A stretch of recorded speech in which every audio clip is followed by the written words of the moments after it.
In today's video, I'm going to show you how to use Artistly to create marketing assets in Artistly AI. Artistly AI can help you quickly create social media graphics, ads, banners, thumbnails, product visuals, and promotional content without needing advanced design skills.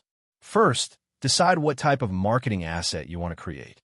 This could be a Facebook ad, Instagram post, YouTube thumbnail, website banner, or product promotion. Next, write a clear prompt describing your subject, colors, lighting, branding style, and overall mood. The more specific your instructions are, the better the results will look. You should also keep your branding consistent by using the same colors, fonts, and visual style across different assets. After generating the image, use direct editing tools to refine details, improve composition, or adjust backgrounds for a cleaner professional look. Then use the upscale tool to increase image quality and make your final marketing asset look sharper and more polished.